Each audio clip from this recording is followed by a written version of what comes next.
वही श्वास जो अनजाने में हम यूं ही लेते और छोड़ते चले जाते हैं, उथली पुथली औनी पौनी, उसी को अगर व्यवस्था के रूप में एक विधि के अंतर्गत अगर साधना बनाया जाए और साथ में जोड़ दिया जाए ओंकार, तो सोचिए शब्द की तरंग का विज्ञान, उसका प्रभाव, उसकी शक्ति और साथ साथ प्राण के भाव को आकर्षित करना, lot of things are going to happen, बहुत बड़ा परिवर्तन होगा। इसे कहते हैं पुकारता जाग नौजवान रे, आज युग पुकारता जाग नौजवान रे, मोर्चे संभाल रे संभाल तू कमान रे, मोर्चे संभाल रे संभाल तू कमान रे, आज युग पुकारता जाग नौजवान रे। अपने अंदर की शक्ति को जानो, तुम्हारे अंदर क्या है। अपने अंदर की शक्ति को जानो, तुम्हारे अंदर अनंत शक्ति भरी पड़ी है, अनंत शक्ति। आप उस शक्ति को पहचान गए जिस दिन, उस दिन आपके अंदर का महामानव पैदा हो जाएगा और वो महामानव आपसे इतने असंभव काम करा लेगा जिसको आप सोच भी नहीं सकते। ओंकार नाद और प्राणायाम। किसी भी प्राणायाम के 4 मुख्य भाग होते हैं, रेचक, पूरक, कुंभक और भाव। जिस भाव के बिना प्राणायाम नहीं हो सकता। प्राण इतना सूक्ष्म तत्व है जिसे आकर्षित करने के लिए मनुष्य में भाव होना बड़ा आवश्यक है। बिना भाव के प्राण को आकर्षित नहीं किया जा सकता। बिना भाव के सांसायम तो हो सकता है, प्राणायाम नहीं हो सकता। इसलिए 4 मुख्य ये भाग हैं, सांस खींचना, सांस को रोकना, सांस को छोड़ना, छोड़ने के बाद भी रोकना, बात एक ही, कुंभक है, अंतः या बाह्य, और साथ में भाव गुथा रहे, तब जाकर के एक पूर्ण प्राणायाम बनता है। अनेकों विधियां हैं।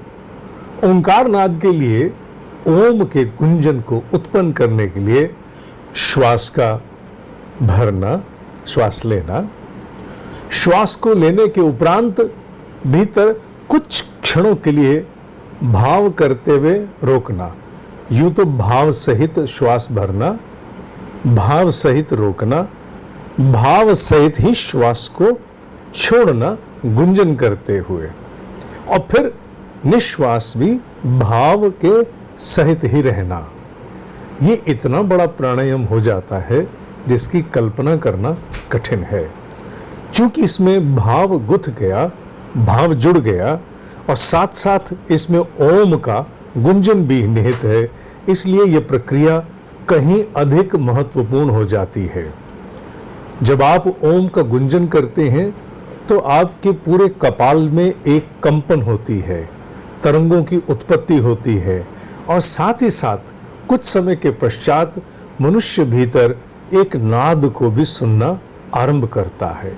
एक ऐसी गूंज जो उसने उत्पन्न तो नहीं की है, पर हाँ, जैसे ही वो ओम को अपने कपाल में गुंजायमान करता है, साथ साथ एक अन्य ध्वनि भी गुंजायमान होती है।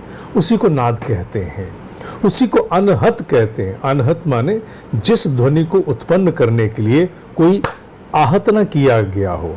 अंग्रेजी में जिसे अनस्ट्रक साउंड भी कहते हैं।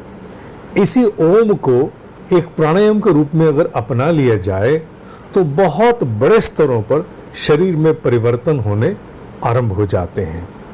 लगभग 2006 ऐसा समय था, 2006 का, जब इसका अभ्यास मैंने बहुत लोगों को कराया।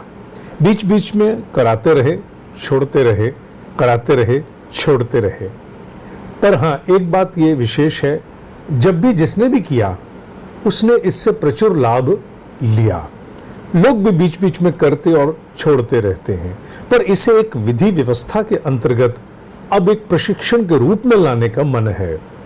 और नाद एक ऐसी साधना है, एक ऐसा प्राणायाम है जिसे अगर एक विधि व्यवस्था के साथ एक अच्छी मात्रा में कुछ दिनों के लिए भी किया जाए तो परिवर्तन बहुत बड़े स्तरों पर प्राप्त होते हैं। इतने बड़े स्तर कि मनुष्य सामान्यतः कल्पना नहीं करता। इसी के लिए कुछ वर्ष पूर्व हमारे मन में एक भाव आया था और सैकड़ों लोगों को हम लोगों ने 2 कार्यक्रम किए थे बड़े बड़े हॉल में, और 12-12 घंटे तक लगातार सबको प्राणायाम कराया था। 12 घंटे आसान नहीं होता, ऐसा अब तो करने का मन नहीं है। हालांकि ऋषिकेश में प्रस्तावित दिसंबर माह के अनुभूति प्रवास में हम लोग प्राणायाम को ही मुख्य अर्थात ओम के नाद को, ओंकार नाद की साधना को, जिसे नाद योग भी कहते हैं, उसे एक मुख्य विषय बनाने जा रहे हैं साधना का।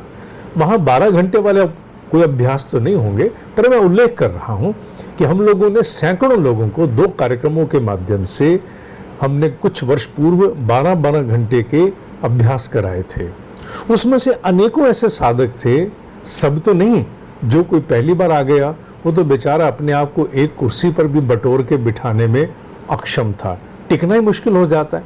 पर जो अभ्यासी थे उन्होंने उस एक दिन में भी बहुत बड़े स्तर के परिवर्तन अपने भीतर अनुभव किए, जो वो गत पिछले 1-1, 2-2, 3-3 वर्ष में भी नहीं कर पाए थे। इंटेंसिटी बढ़ाने से बहुत कुछ होता है। अगर आप बर्नर की इंटेंसिटी नॉब से बढ़ा दीजिए तो दूध उबल जाता है, उसी को आप सिम कर दीजिए तो उबलेगा नहीं, पानी सूखता रहेगा। वही बात पंखे के साथ, एसी के साथ इंटेंसिटी है। किसी भी साधना की इंटेंसिटी को बढ़ाने से उसके प्रभाव कई गुना अधिक हो जाते हैं।